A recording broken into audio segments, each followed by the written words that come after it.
ሰላም ጤና ይስጥልን ተመልካቾች እንደምን ቆያችሁ ከጌዲዮ ቴሌቪዥን የሰዓቱን ዜና ይዘንላችሁ ቀርበናል ከሰዓቱ ዜና ጋር ብሌን ተገኔ ነኝ አብራችሁን ቆዩ በቅድሚያ ማርዕስተ ዜና ዞኑ የሴቶች ሁለንተናዊ ተጠቃሚነትን ለማረጋገጥ በትኩረት እየሰራ መሆኑ ተናገረ እድሮች ከቀብር አስፈጻሚነት ባሻገር በአካባቢ ልማትና በማህበረሰብ አገልግሎት ያላቸው ሚና ከፍተኛ መሆኑ ተገለጸ ግብር የህብረተሰቡ የመሰረት ጥያቄ ለመመለስ ቁልፍ መሳሪያ መሆኑ ተገለጸ ስፖርት ለማህበራዊ ትስስርና ለሁለንተናዊ ብልጽግና በሚል መርህ ቃል በይርጋ ጨፌ ወረዳ በበጋ ስፖርት ሻምፒዮን ማስጀመሪያ መርሃ ግብር ተካሂዷል የቀላ እሸት ቡና ብቻ ወደ ገበያ በማቅረብ በጥሩ ዋጋ እየሸጡ መሆናቸውን የወናጎ ወረዳ አርሶ አደሮች ተናገሩ ፋይዳ መታወቂያ ለሁሉም ማህበረሰብ ዘርፍ ጥቅም ስላለው ሁሉም የማህበረሰብ ክፍል መመዝገብ ይገባዋል ተባለ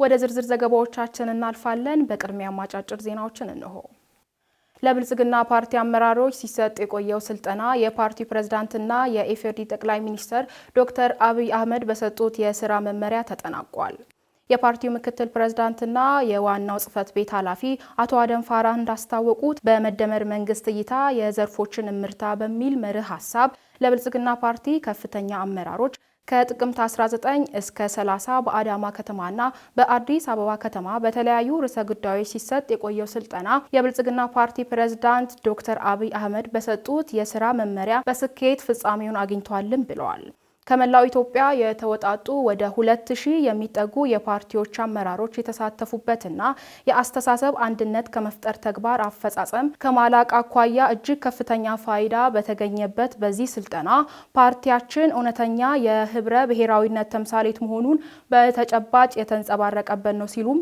ገልጸዋል ይህ የስልጠና መርሃ ግብር ከዝግጅት እስከ ገለጻ የቡድን ውይይት ተሞክሮ ልውውጥ የልማት ስራዎች የመስክ ጉብኝት ማጠቃለያ ድረስ ዓላማው በሚገባ አሳክቶ እንዲጠናቀቅ ኃላፊነታችሁ ለተወጣችሁ አስተባባሪዎች አሰልጣኞች እንዲሁም የጸጥታ ተቋማት የኦሮሚያ ክልላዊ መንግስት እና ልዩ ልዩ ተቋማት የአዳማ ከተማ አስተዳደር የአዲስ አበባ ከተማ አስተዳደርና የስልጠናው ተሳታፊዎች አመራሮች በሙሉ ላበረከታችሁት ከፍተኛ አስተዋጽኦ በብልጽግና ፓርቲ ስም ልባዊ ምስጋና ለማቅረብ እወዳለሁ ብለዋል አቶ አደም ፋራ በመልእክታቸው ዘገባው የኢትዮጵያ ዜና አገልግሎት ነው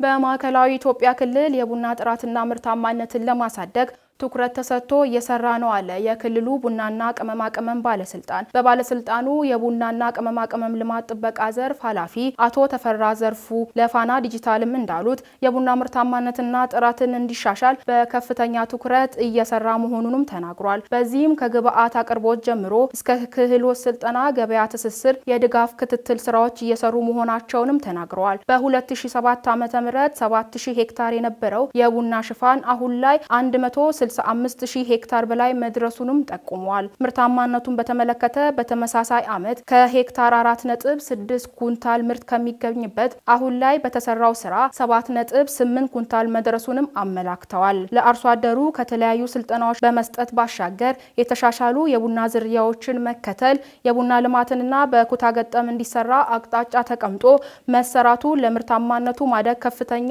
አስተዋጽኦ ማበርከቱንም ገልጸዋል በተጨማሪም የቡና ምርታማነትን ለማሳደግ ያረጁ ቡናዎችን የመጎንደል ተባይና በሽታ ያጠቃቸውን በባለሙያዎች በመለየት ነቅሎ የማቃጠል ባለፈው ዓመት የተተከሉትን የመንከባከብ እንዲሁም አዳዲስ ችግኞችን ለቀጣይ ተከላ ወቅት የማዘጋጀት ስራዎች በትኩረት እንደሚሰሩ ማብራርተዋል ዘገባው የፋና ሚዲያ ኮርፖሬሽን ነው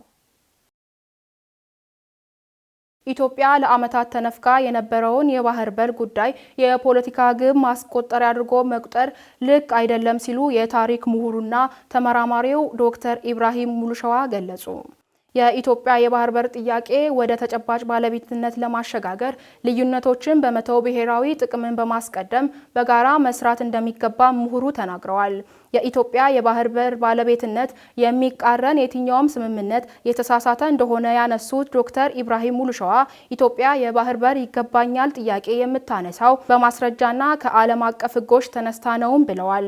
ኢትዮጵያ ታላቅ አገራዊ እቅዶችን ለመፈጸም በምታደርገው ጉዞ ለኢኮኖሚዋ ቁልፍ የሆነውን የባህር በር ጥያቄ የህልውና ጉዳይ ሆኖ መቅረቡ ወሳኝ መሆኑንም አንስተዋል።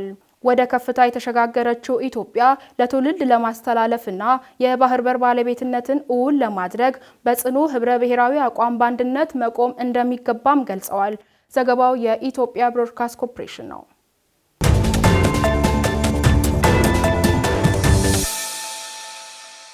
ተመልካቾች አሁን ደግሞ ወደ ዝርዝር ጉዳዮቹ እናልፋለን። ዞኑ የሴቶች ሁለንተናዊ ተጠቃሚነትን ለማረጋገጥ በትኩረት እየሰራ መሆኑን ተናገረ። የጌዴኦ ዞን ሴቶችና ህጻናት ጉዳዮች መምሪያ በዞኑ የሴቶችና ሁለንተናዊ ተጠቃሚነትን በማረጋገጥ ሚናቸውን ከፍ ለማድረግ እየሰራ እንደሚገኝም አስታውቋል። ይስሐቅ ደሳለኝ ያዘጋጀውን አብነት አበበ እንደሚከተለው ያቀርበዋል። የጌዴኦ ዞን ሴቶችና ህጻናት ጉዳዮች መምሪያ የ2018 በጀት ዓመት አንደኛ ሩብ ዓመት እቅድ ክንውን አፈጻጸም ከባለድርሻ አካላት ጋር በመሆን በዲላ ከተማ ገምግሟል። የጌዴኦ ዞን ሴቶችና ህጻናት ጉዳዮች መምሪያ ኃላፊ ወይዘሮ ፍሬነሽ አየለ በወቅቱ እንደገለጹት መምሪያው በዞኑ የሚገኙ ሴቶች ተጠቃሚነት እንዲረጋገጥ በሁሉም መዋቅሮች ልዩ ትኩረት ሰጥተው እየሰራ እንደሚገኝ ተናግረዋል። በአንደኛ ሩብ ዓመት በሁሉም መዋቅሮች የተሻለ አፈጻጸም መመዝገቡን የገለጹት ወይዘሮ ፍሬነሽ በተለይም ጠንካራ የልማት አደረጃጀቶችን በማጠናከር ሴቶች ኢኮኖሚያቸውን እንዲያሳድጉ ድጋፍ እየተደረገ መሆኑን ገልጸዋል። በዞኑ በአመራርነት ግንባር ቀደም የሚወጡ ሴቶችን ለማብቃት በተደረገው ጥረት በሁሉም መዋቅሮች የሚታይ ለውጥ መኖሩን ያነሱት ወይዘሮ ፍሬነሽ በቀጣይም ተጠናክሮ እንዲቀጥል ሁሉም ኃላፊነቱን ሊወጣ ይገባል ብለዋል። የመምሪያው ምክትል ኃላፊ ወይዘሮ ዘመና ሂርባዬ በበኩላቸው የአንደኛ ሩብ ዓመት አፈጻጸም ክንውን የሚበረታታ መሆኑን ተናግረው ክፍተት የታየባቸው ነጥቦች ላይ ትኩረት ተደርጎ እንዲሰራ አቅጣጫ መቀመጡን አብራርተዋል። ሁሉም መዋቅሮች ሴቶች በኢኮኖሚ በማህበራዊና በፖለቲካ ዘርፍ ተሳታፊና ተጠቃሚ እንዲሆኑ በርካታ ተግባራት መከናወኑን ወይዘሮ ዘመናይ ገልጸዋል። በቀጣይ በዘርፉ ለማከናወን የተያዘው እቅድ ከግብ እንዲደርስ ሁሉም የበኩሉን ኃላፊነት እንዲወጣ ወይዘሮ ዘመናይ ጥሪ አቅርበዋል። በመድረኩ የተገኙ ተሳታፊዎች በበኩላቸው በአንደኛው ሩብ ዓመት የተሻለ ውጤት የተመዘገበውን በማስቀጠል ክፍተት የታየባቸውን ደግሞ ክፍተቱን ለመሙላት ግንዛቤ ማግኘታቸውን ተናግረዋል። እድር ከቀብር አስፈጻሚነት ባሻገር በአካባቢ ልማትና በማህበረሰብ አገልግሎት ያላቸው ሚና ከፍተኛ መሆኑ ተገለጸ። ሰው ከሞተ በኋላ ለቀብር ከመረባረብ በህይወት ባለ ሰው ላይ እድርተኞች ሊሰሩ ይገባልም ተባለ። ዝርዝሩ እንደመላሽ ኩልማ እንደሚከተለው ያቀርበዋል። በአሁኑ ወቅት በርካታ እድሮች ከዘመኑ ጋር ዘምነው ዓላማቸውንና ተደራሽነታቸውን አሳድገውና አስፋፍተው ህብረታቸውን አጠናክረው በተለያዩ የልማት ተግባራት ውስጥ በመሳተፍ በአባላቶቻቸው ብቻ ሳይገደቡ ሌሎች የህብረተሰብ ክፍሎችንም ተደራሽ በማድረግ ጉልህ ማህበራዊና ኢኮኖሚያዊ ሚና ሲጫወቱ ይስተዋላሉ። ለዚህም እንደ ተምሳሌት ሊነሳ የሚችል የሚችልና አካባቢ መረዳጃ እድር ከተቋቋመ 7 ዓመታትን ያስቆጠረ እድር ቢሆንም እድገቱ በጥሩ ደረጃ ላይ ይገኛል። ሚችልና አካባቢ መረዳጃ እድር 7ኛ ዓመት ጠቅላላ ጉባኤ ላይ የተገኙት የዲላ ከተማ ከንቲባ ተወካይ አቶ በላይ ዳካ ባደረጉት ንግግር እድሩ ከእድር ባለፈ እየሰራ ያለው ስራ የሚያስመሰግን ነው ብለዋል። እናንተ ከከተማ አስተዳደሩ ጋር በክረምት በጎ ስራዎች ላይ እየሰራችሁ እንደነበረ ሪፖርቱን ነግሮኛል። እንዲሁም ደግሞ ዛሬ በዚህ ያላችሁ የእድሩ አባላት እናንተ አቅም ያላችሁ በዚህ ተሰብስባችኋል። ከራሳችሁ ከትዳራችሁ ከልጆቻችሁ ጉሮሮ እንዲሁም በመቀነስ ይህ ስራ እንዲሰራ አድርጋቸዋል። ግን አቅም የሌላቸው ብዙዎች በቤት ያሉትን ትላንት እየረዳችሁ እንደመጣችሁ ነገም ደግሞ እንደምትረዷቸው አምናለሁ። እድሮች በሞት ብቻ ሳይሆን በህይወትም ያሉትን መርዳት ይገባል የሚሉት የሚችልና አካባቢው እድር ሰብሳቢ አቶ ትህትና አለሙ ለመማር እድሜያቸው ደርሰው በትምህርት መርጃ መሳሪያ እጦት ምክንያት ከትምህርት ገበታ የራቁትን በማስተማርና ሆስፒታል ታሞ የተኙትን በመጠየቅ ለአቅመ ደካማ የማህበረሰብ ክፍሎች ቤት በመስራትና በማደስ የሞተን ከመቅበር ባለፈ ማህበራዊ ግዴታዎችን ተወጥተናል ይላሉ። በማህበረሰብ ውስጥ እንግዲህ ብዙ የሚያስፈልጉ ነገሮች አሉ። በተለያዩ ግዛቶች ህሙማንን ሆስፒታል ሄደን ህሙማንን በመጠየቅ አንዳንድ ነገሮችን ወጪ በማድረግ ጁስ በመያዝ ለስላሳ በመያዝ ህሙማኖችን ጠይቀናል። እድር ማህበሩ በመንግስትም ሆነ መንግስታዊ ባልሆኑ ድርጅቶች ለመሸፈን ያልተቻሉትን የማህበረሰቡን ክፍተቶች በመሙላት የደም ልገሳ ፕሮግራሞችን በማካሄድ እድራችንን ለቀብር ብቻ ሳይሆን ለመደጋገፍና ልማታዊ ስራዎችን ለመስራት እያዋልን ነው ይላሉ የሚችልና አካባቢ መረዳጃ እድር ጸሐፊ አቶ ወሰን ወልደ ማርያም። አብዛኛው እድራችን ወይም ማህበሩ የሞተን ሰው መቅበር ብቻም ሳይሆን በአጠቃላይ በተለያዩ የኑሮ ችግር ውስጥ ያላቸውን ማህበረሰብ በሕክምናም በደም ልገሳ በተለያዩ በከተማ አስተዳደር በሚያቀርባቸው ከተማ ውስጥ በሚሰሩ ልማቶች ጋር በመሳተፍ ግንባር ቀደሞች ነን። ባለፈው ዓመታት ላይ በርካታ ወደ ብዙ ደፍተሮችንም ለህፃናቶች ደፍተር ገዝተን ደካሞች አስተላልፈናል። እስክሪፕቶን በዛ ልክ አስተላልፈንላቸዋል።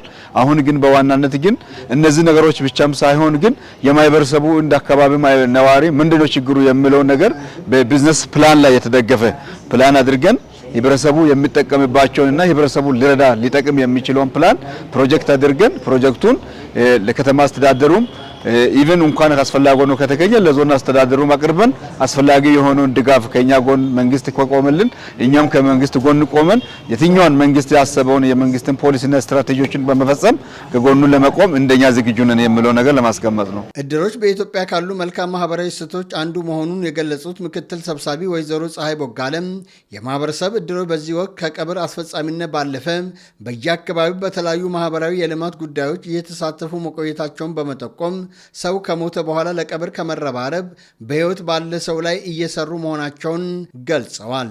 ተባለውም ቀባሪ ብቻ መሆን የለብንም። እንደ እድር የልማት ስራዎች ላይ መሳተፍ አለብን።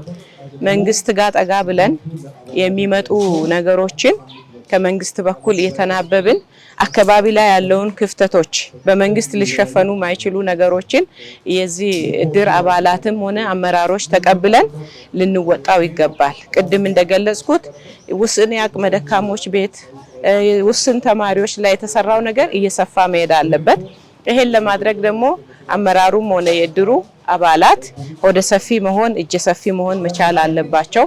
በመቀጠል ከዚህ እድር ውጪም ያሉ ሌላ እድር ላይ ያሉ አካላትም ከዚህ ተሞክሮ በመውሰድ ቀድሞም ተሞክሮም ካላቸው ተሞክሯቸውን በጣም እያሰፉ በተለይ ከቀባሪነት ባለፈ በህይወት ባለ ሰው ላይ የሚታይ ነገር መስራት እጅግ በጣም አስፈላጊና ከየትኛውም በላይ አሁን ወቅቱ የሚሻው ጉዳይ ስለሆነ ወደዛ ፊታችንን አዙረን በተለይ አሁን ስራ ብዙ ነው። እድሩ ባለው ገንዘብ የተለያየ ፕሮጀክቶችን ማሰብ ብንችል እንደ አመራር በዛ ስራ ላይ ደግሞ ስራ አጦችን በማስገባት ስራ አጥ ወጣቶችንም ስራ ላይ እንዲሰማሩ በሮችን መክፈት ብንችል ይሄ ትልቅ ነገር ነውና ሌላ እድር ይሄን ተሞክሮ ቢወስድ ጥሩ ነው የሚል ሐሳብ አለኝ። በ5 አባላት አንዲት ጥላ ዛፍ ስር በመሰባሰብ የተጀመረው መረዳጃ እድሩ ዛሬ ከ200 አባላት በላይ አፍርቷል። ስፖርት ለማህበራዊ ትስስርና ለሁለንተናዊ ብልጽግና በሚል መርህ ቃል በይርጋ ጨፌ ወረዳ በበጋ ስፖርት ሻምፒዮን ማስጀመሪያ መርሃ ግብር ተካሂዷል። በወረዳው በደማርሶ ክላስተር ማህበራዊ ትስስር ለማጠናከርና ሁለንተናዊ ብልጽግናን በሁሉም ዘንድ ለማረጋገጥ የበጋ ሻምፒዮን ማስጀመሪያ መርሃ ግብር ተካሂዷል። በረከት ጅግሶ ያዘጋጀውን መስፍን አለሙ እንደሚከተለው ያቀርበዋል። ለስፖርቱ ዘርፍ የወረዳ መንግስትና ብልጽግና ፓርቲ ከፍተኛ ድጋፍ እያደረገ መሆኑን የተናገሩት የፍቅር እግር ኳስ ክለብ አሰልጣኝና ተጫዋቾቹ ድጋፋቸውን ከዚህም በላይ አጠናክረው እንዲያስቀጥሉ ጠይቀዋል። ወረዳ ያለው ድጋፍ ብዙ ነው። ድጋፍ ተደርጎ የነበረ ብዙ አመታት ቆይቶ ነበር። አሁን ግን በአዲስ ፎርም በአዲስ ሁኔታ ጨዋታ እንጀምራለን። ብዙዎች በዚህ ህዝብ ወጥቶ ጨዋታ ደማቅ እንዲሆንና በሰዎች እይታ የተለያየ አንግል እንዲታይ አድርጓል ወረዳው ማለት ነው። የይርጋ ጨፌ ወረዳ ስፖርት ጽሕፈት ቤት እንዲሁም ብልጽግና ፓርቲ በጣም ልዩ የሆነ ድምቀት ያለው ፕሮግራም ነው በዛሬው ዕለት ያደረገው። ይሄ ብልጽግና ፓርቲ የሚያደርገው መልካም የሆነ ሐሳብ በሰዎች ዘንድ መቅረት የሚችል ነው። በሌላው መልኩ ደግሞ ማንሳት ከፈለኩኝ ለምሳሌ አሁን እነዚህ ስታዲየሞች ቢስፋፉ የተሻለ ነገር መምጣት ይችላል። የዛሬዋን ቀን በጉጉት ስንጠብቅ የነበረችው ቀን ናት። ለረጅም ጊዜ ለዚህኛው ቀን ስንዘጋጅ ቆይተናል። ለረጅም ጊዜያቶች እቺን ቀን ለማየት በጣም ብዙ አይነት ትሬኒንግ በማድረግ ጧት ማታ በዝናብ በፀሐይ ወተን ልምምድ በማድረግ የዛሬዋን ቀን ወይንም እቺኛዋን ሰዓት በዚህ ቦታ ላይ ለመገኘት ሞክረናልና በፈጣሪ እርዳታ ጋር በጣም ቆንጆ ጊዜ ያሳልፈናል ብዬ አስባለሁ። ወጣቶችና ስፖርት እየተደረገ ያለው ድጋፍ አሪፍ ነው። ነገር ግን ከዚህም በላይ የሆነ ድጋፍ ቢኖር ከዚህም በላይ የሆነ ነገር ማሳየት ይቻላል። ወጣቶች እነዚህ ኃይሎች በጣም ብዙ ኃይል ያለው ሜዳ ሰፊ ነው። እዚህ ውስጥ ያደጉ ልጆች ከመሆናቸው አንፃር ብዙ ነገር ማድረግንና መቀየርን የሚችሉ ልጆች አሉን። ከድጋፍ አንፃር አሁን የተደረገ ያለው ድጋፍ አሪፍ ሆኖ ሳለ ከዚህ በላይ ድጋፍ ቢደረግና ለነዚህ ተጫዋቾች ወይንም ለነዚህ ወጣቶች ትኩረት ቢሰጡ ከዚህም በላይ ለሀገርና እንዲሁም ለዓለም የሚበቁ ወጣቶችን የሚያፈራ ምንጭ የሆነ ቦታ ነው ይሄ።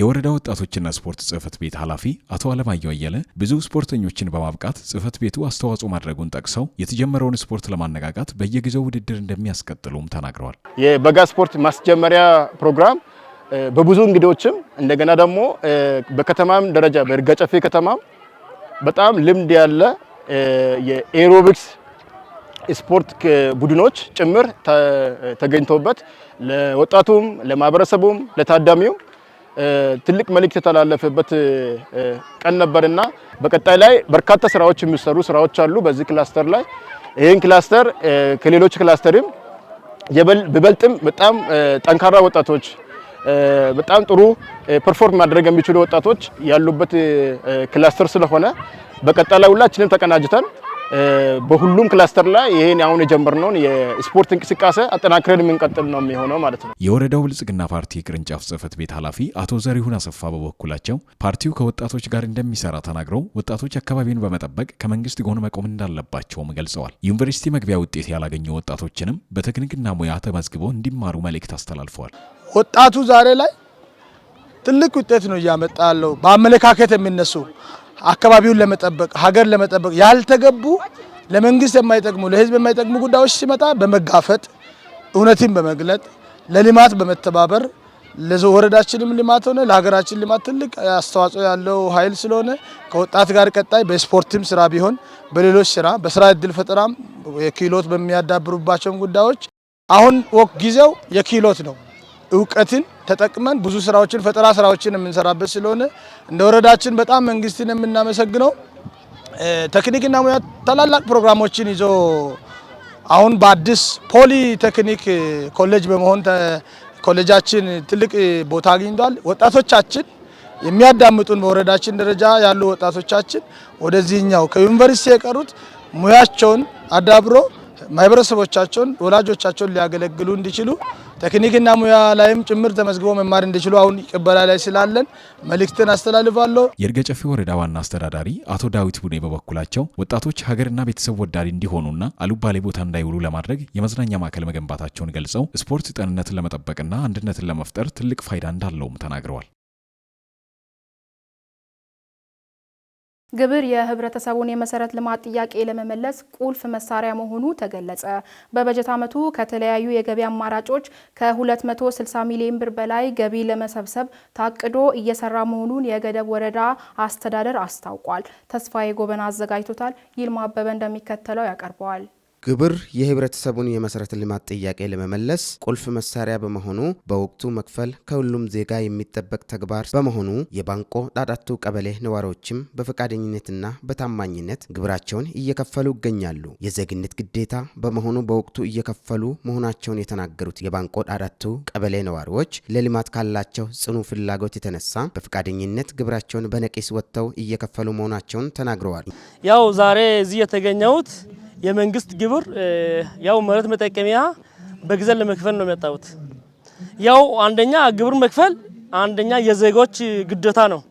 ግብር መክፈል ለልማትም ለእድገትም ለሁሉም ለትምህርትም ለጤናም የሚያስፈልግ ስለሆነ ለዛ ነው ዛሬ ማንም ሳይገደኝ ግብር ለመገብር የመጣሁት። እኛ በምንከፍለው ግብር ነው ልማት የሚሰራልን ያሉት ነዋሪዎቹ በቀጣይም በተሰሩ መንገዶች ላይ ጠጠር የማልበስ ኔትወርክና የማብራት መቆራረጥ እንዲሁም የውሃ ችግሮች እንዲፈቱም ጠይቀዋል። ልማት መጠየቅ አለበት፣ ውሃ መጠየቅ አለበት፣ መንገድ መጠየቅ አለበት። ስለዚህ ግብር መክፈል አንደኛ አስፈላጊነቱ ልማት ፍለጋ ማለት ነው። መንገድ ትንሽ የመንገድ ችግር አለን። ሁለተኛ ከዛ ከች ብላን ተሰርተዋል ማዘጋጃ አለመገባት መዘጋጃ በገባ ጥሩ ነው። የህብረተሰቡን የልማት ጥያቄዎችን ለመመለስ የሚሰበሰበው ግብር ሚናው የጎላ መሆኑን የጠቆሙት አስተዳዳሪው የባንቆ ዳዳቱ ነዋሪዎች ግብራቸውን በነቂስ ለመክፈል የወጡበት ሂደት የሚደነቅ ነው ብለዋል። ወረዳው በበጀት ዓመቱ 260 ሚሊዮን ብር ከተለያዩ ገቢ አማራጮች ለመሰብሰብ አቅደው እየሰራ መሆኑን የተናገሩት አስተዳዳሪው የህብረተሰቡን የልማት ጥያቄ ለመመለስ ግብር ቁልፍ መሳሪያ በመሆኑ በሁሉም ቀበሌያት ላይ የገጠር መሬት መጠቀሚያ ግብር በነቂስ ወጥተው እየከፈሉ መሆናቸው አስረድተዋል። ህዝቡ በነቂስ ወጥቶ ካለምንም ግፊት በመግባባት በመስማማት ብቻ የመንግስትን ግብር ቀድሜ መግበር አለብኝ በሚል ግብር እየገበረ ያለበት አግባቦች አሉ። እዚህ ብቻም አይደለም ባንቆ ጨልጨሌ ላይም ጎቲቲ ላይም ሃሎባርቲ ላይም ጫልቤሳ ላይም በሁሉም በ13ቱም ቀበላት ላይ ሰፊ የግብር ንቅናቄ አድርገን በዛ ደረጃ ላይ ግብር ማህበረሰቡ እየገበረ እንደሆነ መወሰድ አለበት። እንደ ወረዳ ሰፊ የልማት ስራዎችን ለመስራት የገቢ ስራ ላይ የተጠናከረ እንቅስቃሴ እያደረግን ያለንበት አግባብ አለ። እንደ ወረዳ ከ260 ሚሊዮን ብር በላይ በተለያየ የገቢ አማራጮች ከመደበኛ ከፍሬ ገቢር ከመዘጋጃ ከገመመ ወይም ከመሬት መጠቀሚያ ከአርሶ አደር የምንሰበስበው አለ።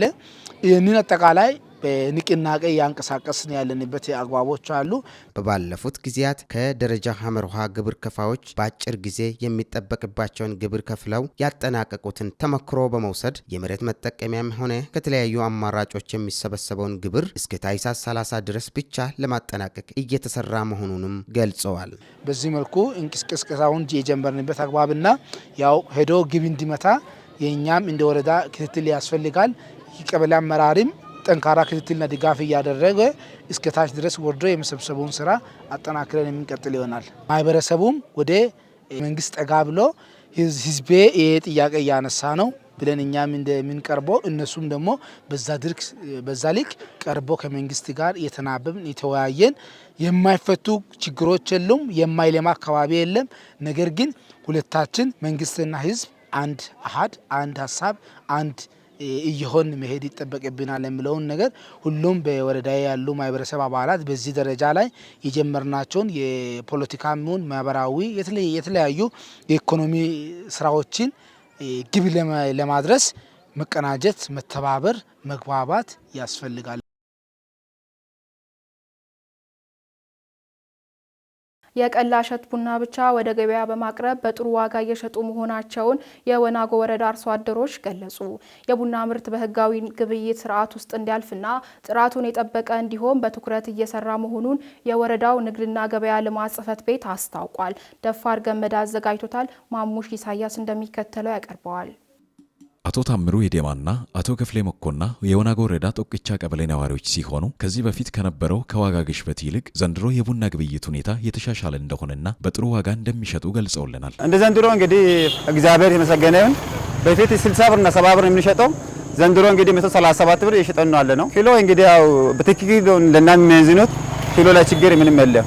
ከዚህ በፊት ያለው አምና 150 ብርና 52 ነበር። ዛሬ ቡና የዕለቱ ዋጋ 137 ብር የደረሰ ቡና አሁን እሸት ጥሩ ነው። በቃ እሱን ለዕለቱ አቅርቤ ነው። የእሸት ቡና ነጋዴ አቶ ጀማል ሾቴ በአስተማማኝ የኪሎ ሚዛን መንግስት ባስቀመጠው አቅጣጫ መሰረት ቀይ እሸት ቡና ብቻ አርሶ አደሮቹ እያመጡ እየገዛ እንደሆነም ተናግሯል። እናን የሚከታተል ገጠር ግብርና ጽሕፈት ቤት እናን በክፍል ይከታተልናል። የገጠር ቡናና ሻይ ልማት ጽሕፈት ቤትን በትክክል እናን ይከታተልናል። ወደ ስራ ስንገባም ትምህርት ይሰጡናል፣ ምክርም ይሰጡናል። ምን አይነት እሸት ቡና እንደምንሰበስብ ብስለት ያላለፈው ትክክልና ብስለት ቀይ ቡና እንድንሰበስብ ለና በቂ ግንዛቤ ሰጥቶን ነው ወደ ስራ ይገባል። በተተመነው የግብይት ዋጋ መሰረት ጥራት ያለውን ቀይ እሸት ቡና ብቻ እንደሚገዙ የነገሩን ሌላኛው የእሸት ቡና ነጋዴ አቶ ጌታቸው አሰፋ ከመንግስት በኩል የተቋቋመ ግብረ ኃይልም ክትትል እያደረገ እንደሚገኝ አስረድቶናል። አሁን በዚህ 2 ዓመት ላይ አርሶ አደሩ በጥሩ ሁኔታ ቡና ሉሎ ብቻ እየለቀመ በጥሩ ሁኔታ እየለቀሙ ነው። ክትትሉ ግብረ ኃይሉ በጣም በጥሩ ሁኔታ ማታም ቀንም ከና ጋር እያለ እየቆጣጠሩ ነው። የወናጎ ወረዳ ንግድና ገበያ ልማት ጽሕፈት ቤት ኃላፊ አቶ አስራት ጅግሶ በበኩላቸው የቡና ግብይት በጥራት ላይ ተመስርቶ በተፈቀደው መገበያያ ቦታ ብቻ እንደሚከናወን በመግለጽ የደረሰ ቀይ እሸት ቡና ለግብይት መቅረቡን ክትትልና ቁጥጥር የሚያደርግ ግብረ ኃይል መቋቋሙን አንስተው ገበያው ባለው አግባብ በሕጋዊነትና ፍትሐዊ በሆነ ዋጋ እንዲሸጡ ቅድመ ዝግጅት ተጠናቆ ወደ ስራ መገባቱን እንዲህ አብስረዋል። 232 አካባቢ የቡና ማዕከል አለ። ቡና ግዢ የምንፈጽምባቸው ኪሎ ሚዛን አለ 232። ያ ሁሉ ምርመራ አድርገን ከአንድ በኩል ገቢ ያስገኝተን በሌላ በኩል ያ ግብይት ማዕከሉን ፈጥረን አርሶ አደሮች በቅርብ ርቀት ቡናቸውን እንዲሸጡ የምናደርግበት ስርዓት አለ። ከቡና ጥራትም አንጻር ሲታይ እጅግ የተሻለ ነው። ቡና ባርጎ ቡና እየተለቀመ አይደለም። ኢቭን በኢንዱስትሪ ማዕከል ራሱ ገብተን በምናይበት ጊዜ ከውጤቱም አንጻር አሪፍ ነው። ቡና እጅግ ጥሩ ነው፣ መልካም ነው ማለት የቀላ ቡና ነው እየተለቀመ ያለው።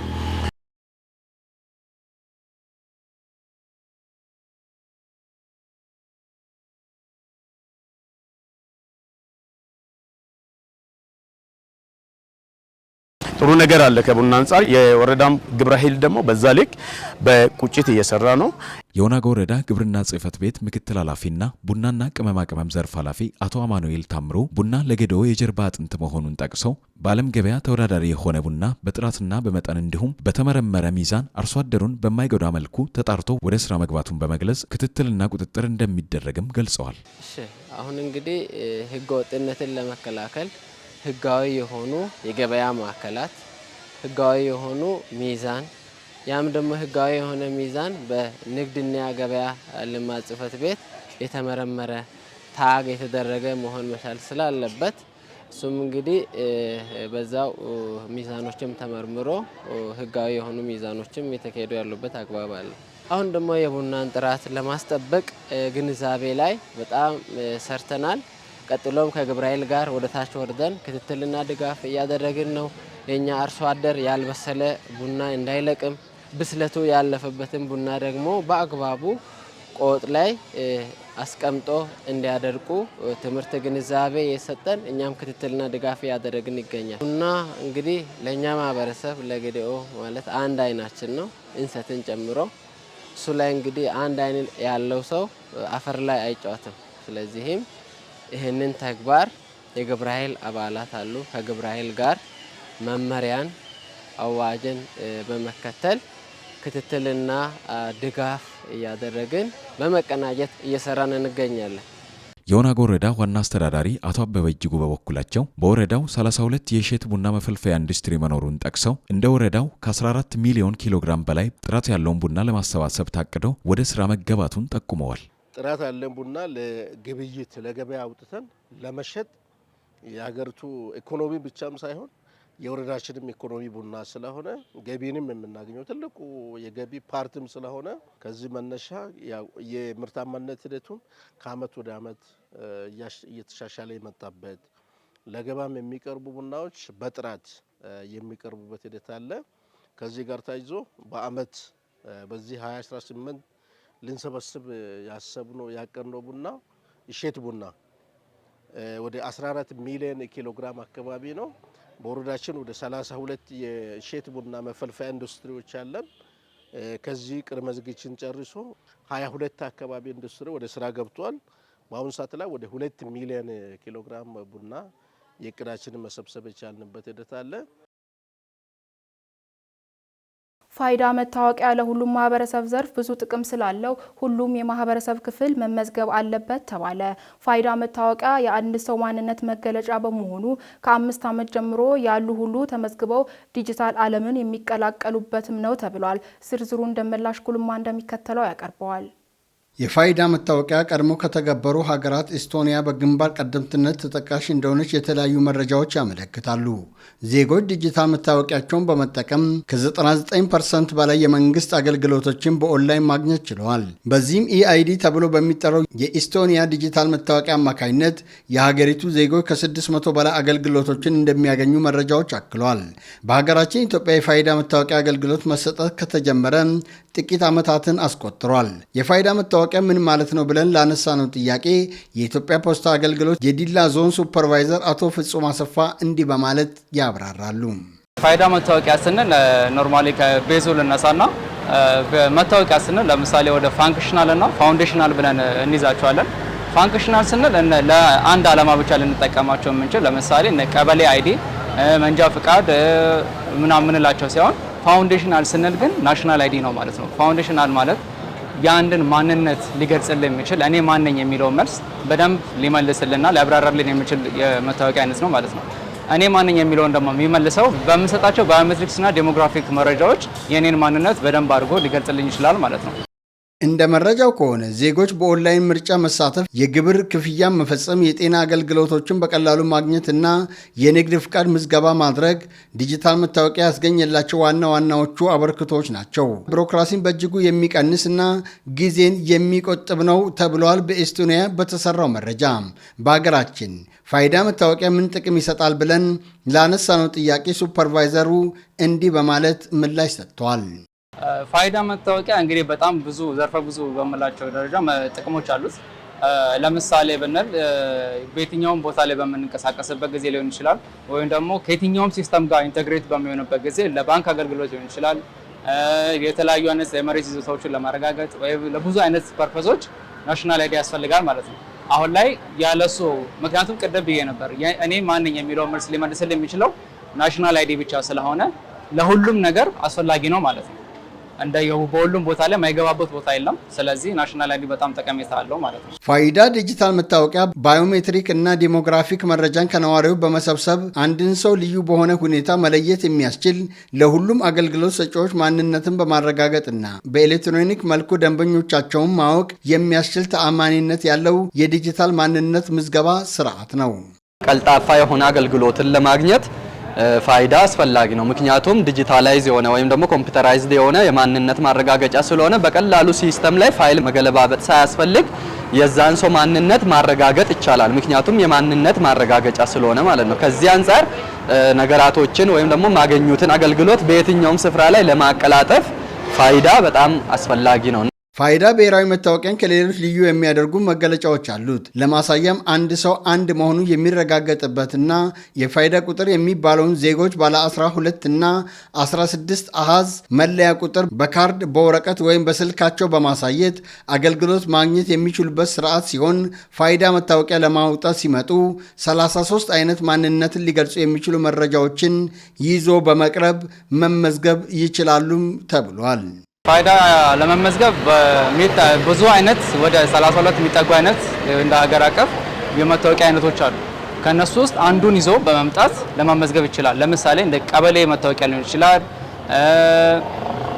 መንጃ ፍቃድ ሊሆን ይችላል፣ ባንክ ቡክ ሊሆን ይችላል። አሊያም እንደውም በደንብ እንትን ለማድረግ ኢቭን ፋይዳ የተመዘገበ ሰው ይዞ ቢመጣ በሱ ፋይዳ ነበር ወይ ደግሞ ልዩ ቁጥር መመዝገብ ይቻላል ማለት ነው። ያንን ሰው መመዝገብ ይቻላል።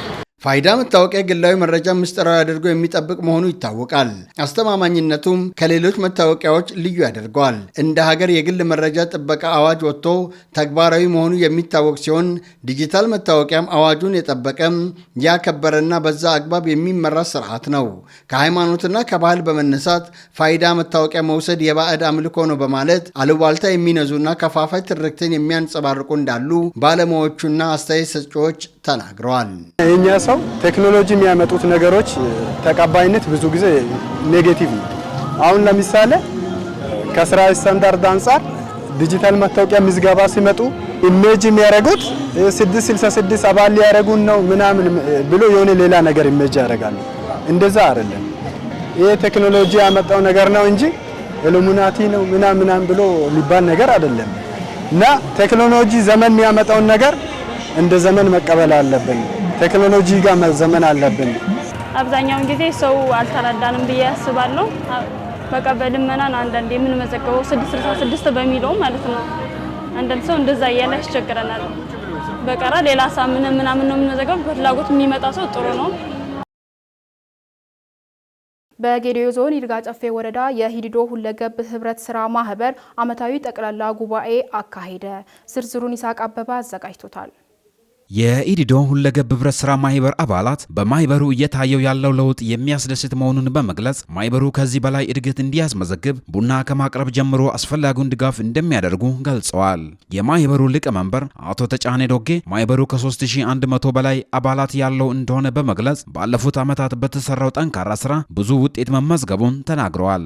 የይርጋ ጨፌ ወረዳ ህብረት ስራ ልማት ጽሕፈት ቤት ኃላፊ አቶ አዳነ መንገሻ ማህበሩ ከተቋቋመ 50 ዓመታትን ያስቆጠረ መሆኑን ገልጸው ባለው ሀብትና የአባላት ብዛት በወረዳው ካለው ማህበር ትልቅ እንደሆነ ገልጸዋል። በማህበሩ በተሰራው ጠንካራ ስራ በርካታ ለውጦች መመዝገቡን አንስተው በቅርብ ጊዜም በኢዲዶ ቀበሌ ለተለያዩ አገልግሎቶች የሚውል የገበያ ማዕከል ለመገንባት መታቀዱ እንዳስደሰታቸው ኃላፊው ተናግረዋል።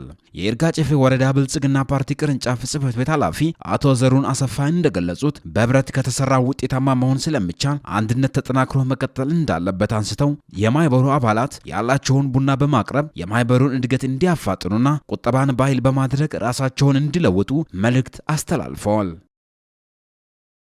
ተመልካቾች ለሰዓቱ ያዝንላችሁ ዜና ይህንን ይመስል ነበር። ዜናውን ከመዝጋታችን በፊት አርዕስተ ዜናዎችን እናስታውሳችሁ። ዞኑ የሴቶች ሁለንተናዊ ተጠቃሚነትን ለማረጋገጥ በትኩረት እየሰራ መሆኑ ተገለጸ። እድሮች ከቀብር አስፈጻሚነት ባሻገር በአካባቢ ልማትና በማህበረሰብ አገልግሎት ያላቸው ሚና ከፍተኛ መሆኑ ተነገረ። ግብር የህብረተሰቡ የመሰረት ጥያቄ ለመመለስ ቁልፍ መሳሪያ መሆኑ ተገለጸ።